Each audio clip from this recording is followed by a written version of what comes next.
Feel like John Moran, need a triple-double. Told him check the stats, yeah, I got a couple. I don't drive the ball, nah, I never fumble. I'm the MVP, now I feel like Russell. What's up, guys? Hope you all are doing well. I am here with none other than the greatest of all time, Gordon. Ryan, how you doing, brother? I'm doing good. Good. It's I feel very small on the mat today. I try to convince people that I'm not a big heavyweight and nobody believes me, but I think we're gonna shed some light on that today. So height and weight? 6'2", like 225 right now. 225. So I only have what is that? Like 190 pounds? So pretty close. I mean, give or take, you know, it's whatever, 190 pound weight advantage. So I'm really, really excited to learn from Gordon today.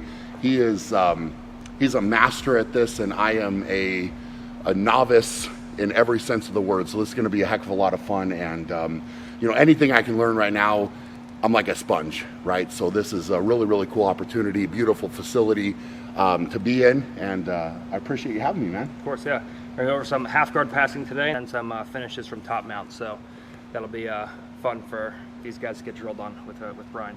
Perfect, perfect. So we've got, say your names. Daniel Montasuya. Daniel and Ty Horn. Ty Horn. Awesome. So we got some good size on the mat today for sure, and this is going to be. I think this is going to be really good for me.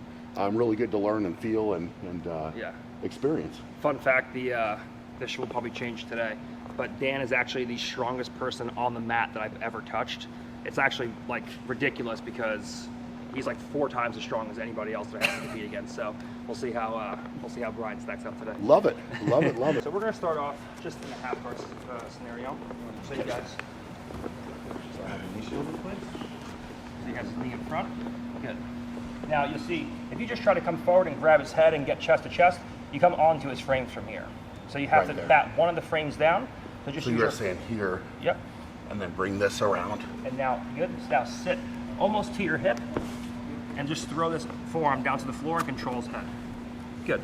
So now when Dan goes to move his head away from you, it's going to be difficult. Got it. Now just push his knee down and just walk towards his hips to flatten his hips out.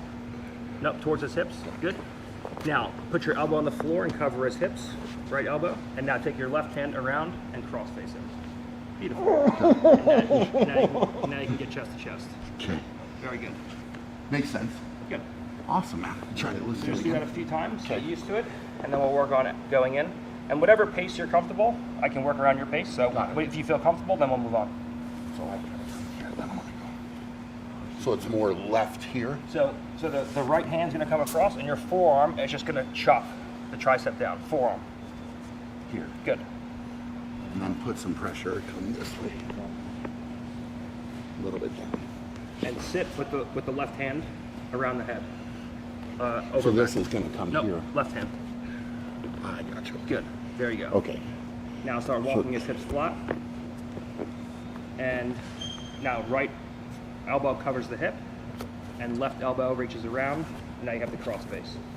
Good. When you sit, when you start to feel comfortable, hop out real fast. Hop out. When you start to feel comfortable with this, think about it, and the initial movement is one motion. So I lean into him. As he goes to push me away, I chop the hand, and then immediately I just sit. So right and then left. Yep. So the right hand comes in, it just moves his top hand frame away. And now I just lunge right to my over back grip. All right. Cool. Good, much better. Like that. Very good. Now let's focus on getting that left knee in towards his hip when you go to the over back grip. Got it. Now we want to look to start passing. Okay. Just theory-wise, when we're talking about guard passing, it all comes down to inside position. Okay. What this means is that if I can steal the inside position on Dan, right now, Dan's knee is inside my shoulder. Okay. Dan's hand is inside my shoulder. Dan's elbow is inside my shoulder. So he dominates all of the inside real estate. All right. If I get chest to chest, now I have the inside position. I have the underhook on him. I have a strong cross face on him. And now I can dominate the upper body inside position. Got it. Okay. So should we start from the top? Start from the top head and arm. Okay. So you got the cross face underhook. Good. So here you're saying come forward. Elbows nice and wide. Now you're going to come up off your knees. You're going to walk towards me a little bit, and you're going to put your left leg in as a butterfly hook. Good. Now you're going to use that to push down on his calf, and you're going to bring your right knee across to his hip. Good. Now you're going to elongate his body by pushing your knees down, and now just slap the floor with your feet. Good. Very good. I'm enjoying this. No, dude, if I'm putting too much pressure, just All tell right, me. it's cool, man. Okay. I got to get payback for all the things I do to other Dan is people. the biggest person in the gym besides Ty by far. Yeah. So anything you do to him, I don't feel bad about. Is this my payback for all the you did to Landon? He trains with this kid. How old is Landon? Like 17? He's 12 years old to me. He trains with Landon. He's like 17. He's like 140 pounds. He deserves boy. it. I No, look but he over like deserves every it. day. He's like, Landon, come on. Oh, jeez. Once I go into this high tripod, I have my elbows nice and wide, and I just look to pin you in this position. Got it. Now, once you lock my leg up, I just go in and I just start walking out to the side, and I insert that butterfly hook. So now that from here, I can just put 2 knees on your hips. Got it. Now here you feel no tension. Yeah. So the whole thing is, as I go to mount, I look to elongate your body into this position. So now when you try to move me around from here, it's much more difficult than if there was no tension. Sure. And that allows me to put my feet down. So that upward pressure's where you want to go. So 'cause I that want to makes it more push the knees uncomfortable. down as I bring the elbows high. Got it. Okay.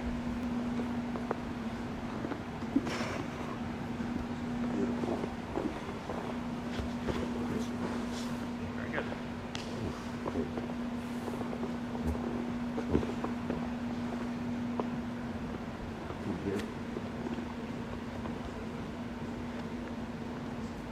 Good butterfly hook in.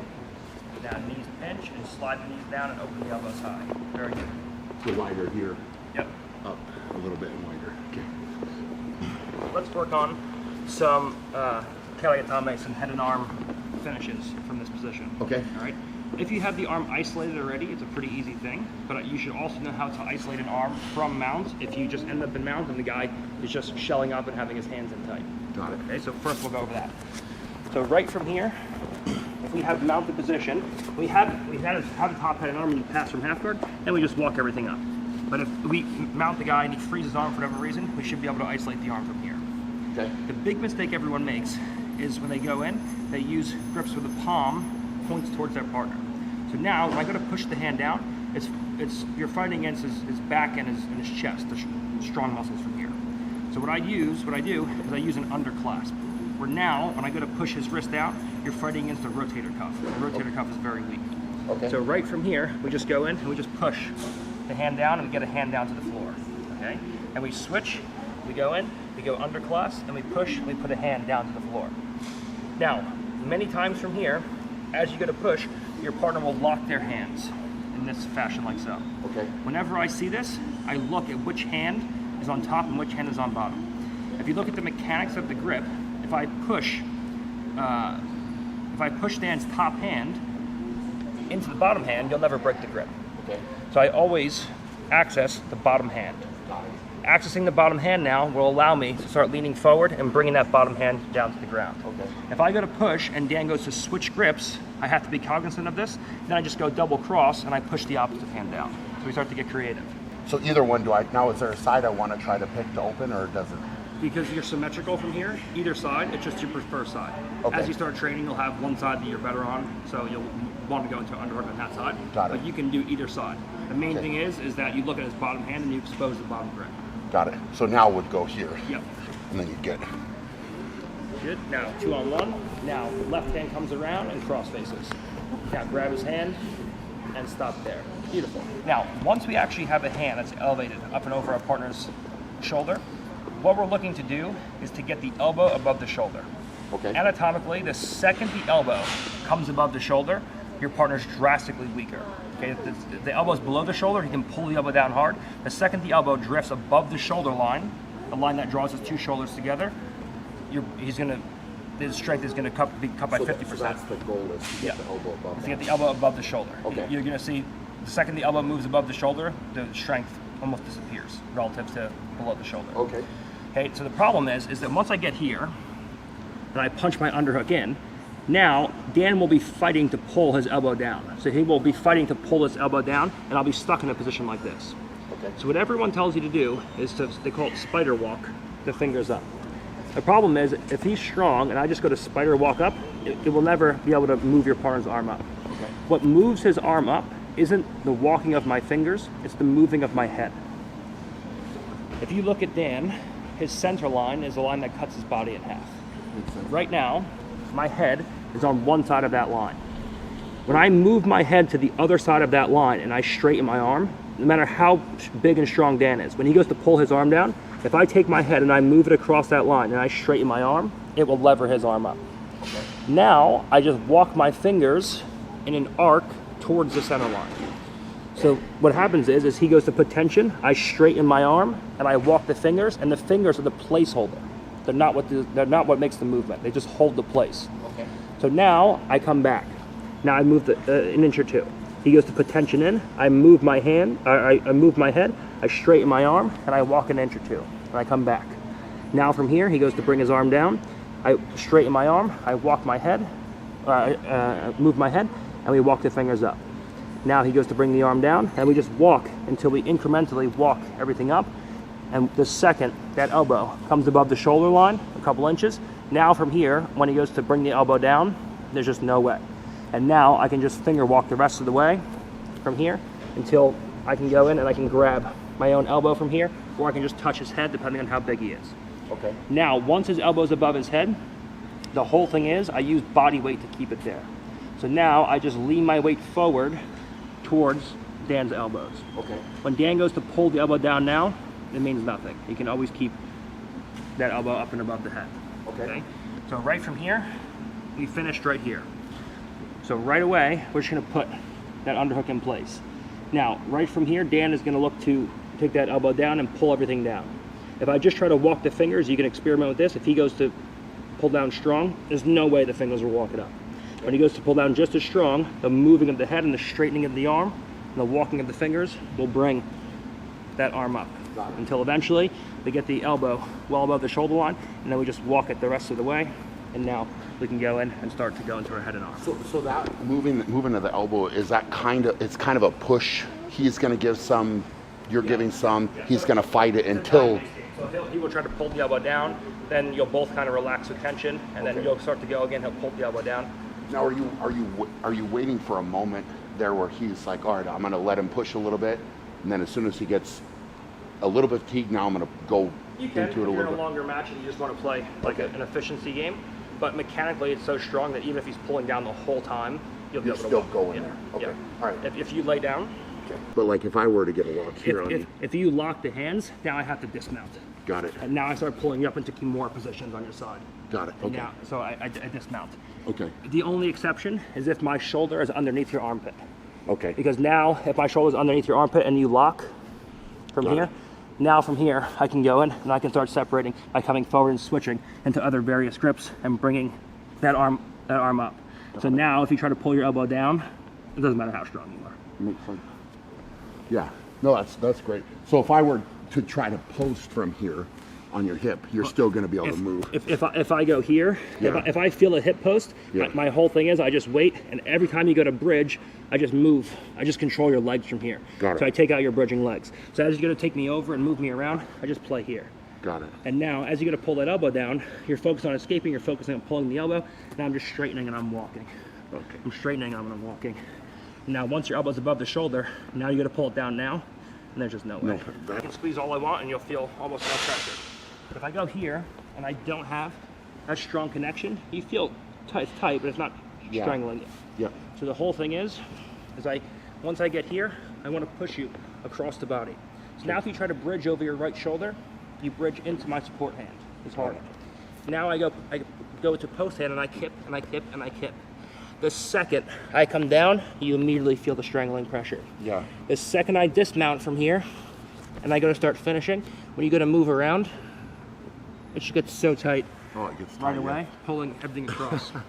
And That's crazy. just a squeezing of the bicep will give you decent strangling pressure. But the second I go to start pulling my elbow down into the shoulder, it gets twice as tight, twice as fast. Oh, that's crazy. The difference just Yeah. right there. Wow. So the whole thing is I pulled the elbow across and down in this direction. But you're activating. So it's more of a lat pull. Yeah, exactly. Right than there. a bicep. Got it. So you're not just trying to squeeze right here. No, It's like, it's the whole back is activated, not just Got the it. bicep. World's strongest head and arm strangle. I hope it just pops your head. why am I sensing some kind of animosity here? So I'm gonna. Walk here. Work. Back.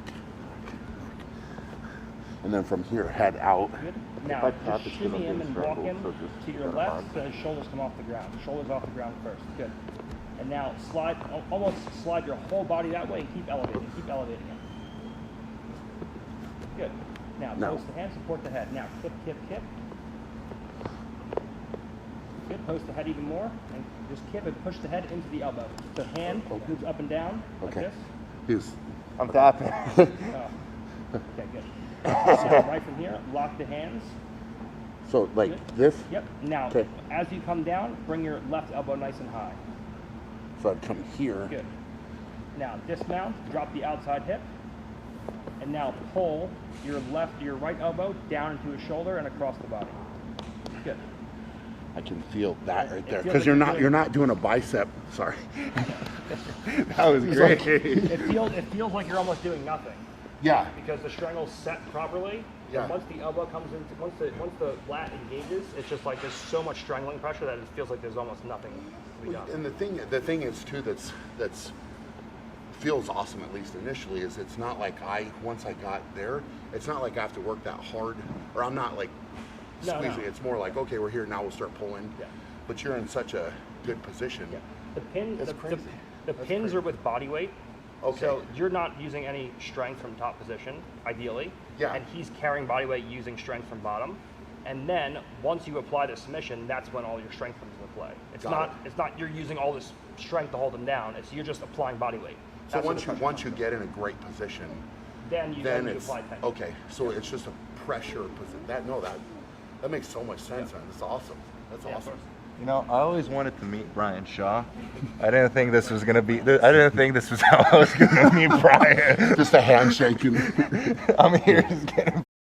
Oh, man. Put your left elbow low. Below his shoulder. Good. Like down here. Yep, good. Now, even with tension, if Dan gives a strong bridge right shoulder, then put your elbow lower, Brian. Good. Dan, really bridge right shoulder. Bring your elbow free. Oh, get it free. Okay. He can bring his elbow free. Got it. Okay. Now this time go back.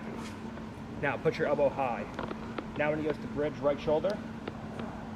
Sorry, I was getting strangled, man. Okay. He was squeezing the. All right, let's go back.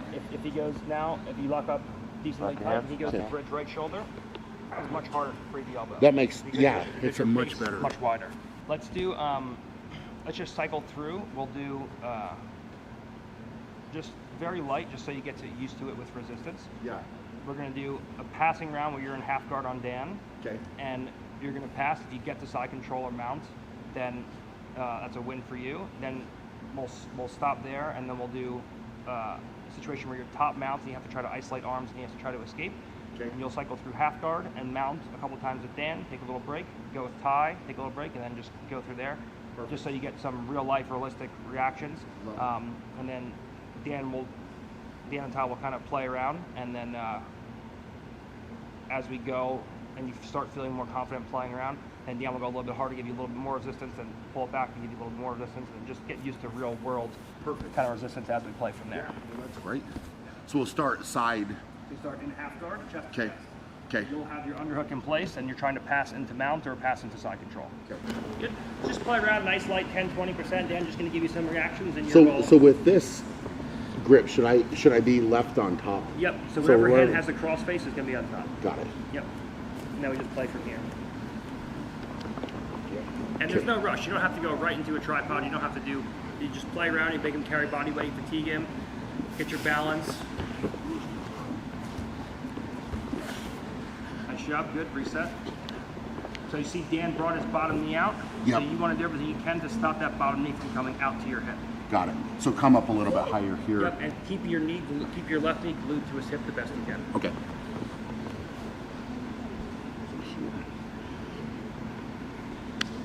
Okay.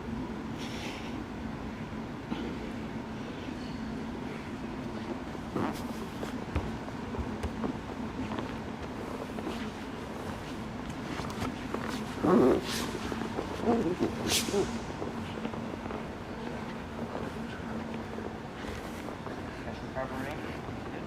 High tripod when you can.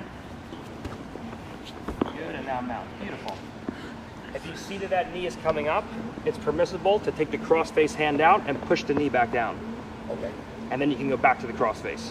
What you don't want is two knees in front of you where now the cross-face and underhook don't mean anything because he has all the lower body inside position. Got it. So you want to focus on keeping that bottom knee trapped at all costs. Okay.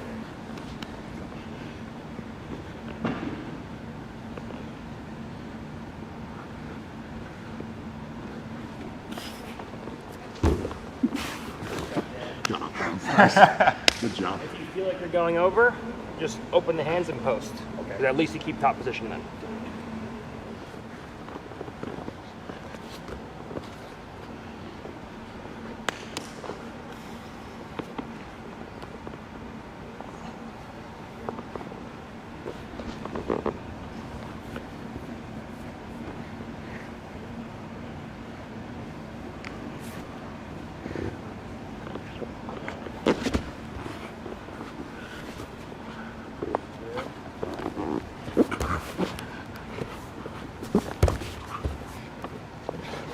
Yeah, that's never happening. Nice job. Good. Now you're going to start mounted. Oh. Well, no. All right, come on. If you're mounted, Dan's going to have hands just in here. And your goal is to just isolate hands. And What we just worked on with the hand. yep. So he's just going to try to go into light recoveries. You're going to try to start isolating arms and getting underhooks in place. And there's other ways. If you see any elbows are open from the body, you don't have to use the cross wrist. You can just opportunistically punch your underhooks in and shoot them in. So if you see his elbows open like this, just punch an underhook right in. Okay. And now punch it all the way through. And now just work it up. Okay. So if the elbows are tight, then you use cross wrist. If the Okay. elbows are ever open, then you use opportunistic underhooks and punch them. So the goal is to get there. The goal is to get an underhook and a cross face and then put that arm up. Got it. At least I'm not a lightweight. Nice. So with that, would I want to come forward then? The second you feel him pushing the hips backwards, then you drive your weight forward. Got it.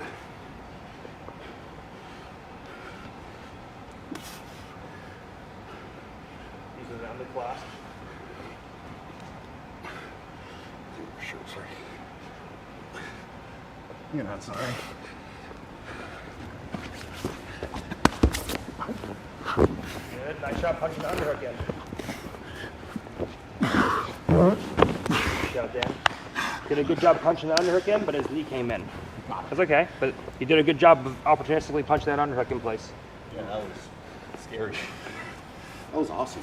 Do one more.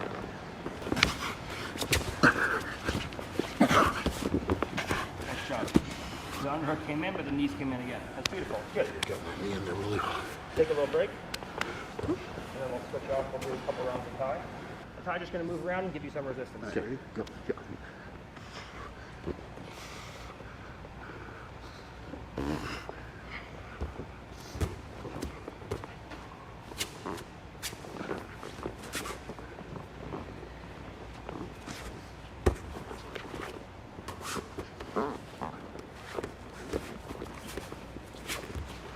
Good. Nice job, Thai. Oh yeah, you're gonna go.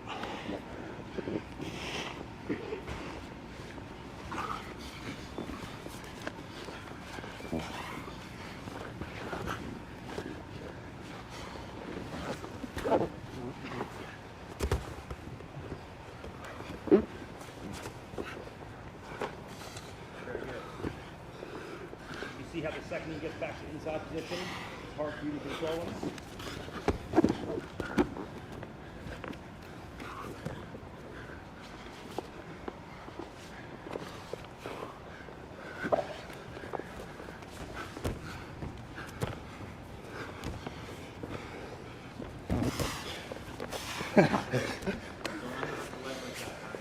What's that? Oh yeah. That was awesome. Do you have any stuff for like around the like the cage? What will be in like Yeah. for those? It will be a cage. Yeah. Yeah, of course. Yeah, you want to work offensive stuff? That'd be great. Yeah, of course. Oh no, we're doing the cage. I had ribs. I'm not gonna have ribs no more. How much do you weigh? 270. Okay. Can I try something? No. No. So I won't drop you, but I'm gonna try to just pick you up from there. Is that okay? You can, yeah. You can lift him. Okay. Just once his feet leave the ground, you're responsible for how he returns to the ground.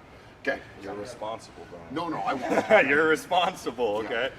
Oh man. Alright, come on. Head inside. If you're gonna do head inside. Oh my god, okay. Please don't slam me. I've never been lifted like that before. Oh man, hold on, let me try that. Let me see if I can do that. How do I lift them? Like this? So if you dig this arm in deeper there. Nice. So if you want to do lifts from here, All right, if you're looking to do lifts from here, we can do some lifts. Okay. From here, what I'm going to look to start doing is I'm going to start to off balance him with a single leg, and then the off balance with the single will lead me into a double. Okay. So right from here, he has a split squat, and we go in and we just start picking this leg up and we play here. Okay. Now, right from here, as I look to start pulling him away from the wall, I want to get my right shoulder connected to his hip. So right from here, I have this single, we're pressuring into him. Okay. As he goes to pressure into me, we just back away, and then we just use our right shoulder to dump him down to the floor, and we just start the single. Once we get the single, then we're going to transition into him defending, then we'll go to a double and we'll lift. Let's do the single first. Okay. The second I pull you off, and you're hopping on one leg, I pull you off here, I want to take my shoulder, and I want to put shoulder pressure down into this hip. Okay. So it gets you hopping, And you're off balance. and then you get off balance, exactly.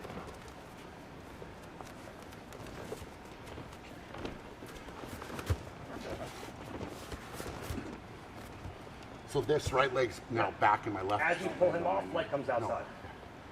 As So sorry, leg inside. Now as you pull him off, leg comes to the outside. Now shoulder pressure, dumps down, and you're going to circle toward me. Good. You have a inclination to lift. This one's body weight down. pull back. When we threaten the single leg dump, his second leg will always come close enough where I can go back to the cage and start locking into a double legs.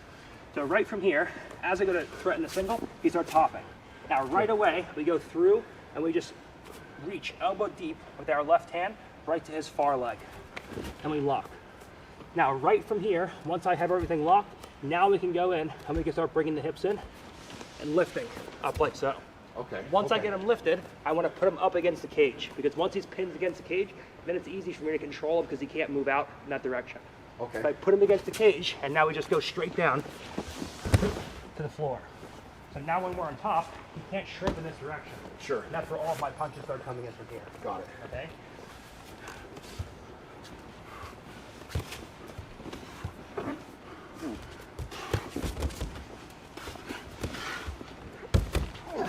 Beautiful. Now this time, make it one motion. The second you feel him hopping, immediately just think about shooting your elbow right to that far knee.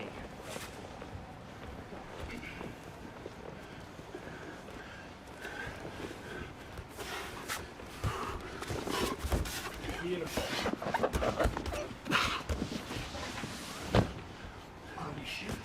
You have big long arms. So when I shoot that elbow, think about getting your ear to his far hip. Okay. That will let you lock your hands right away. You're just thinking about the elbow. I think about my ear shoots to the far hip and my elbow shoots around that far knee. Got it. So right as soon as I feel him hopping, I immediately don't go here and then I pull myself in. I right away, I go to my lock. Let me get that. And now we're up.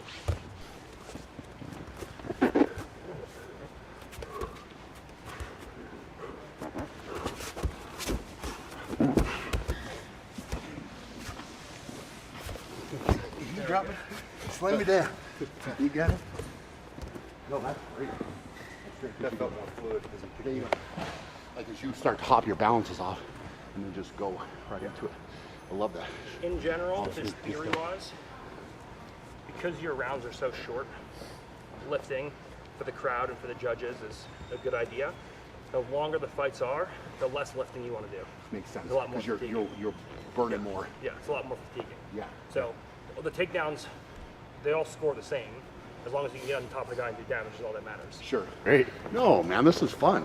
I feel like I've picked up so much just right there. It's fun to learn, man.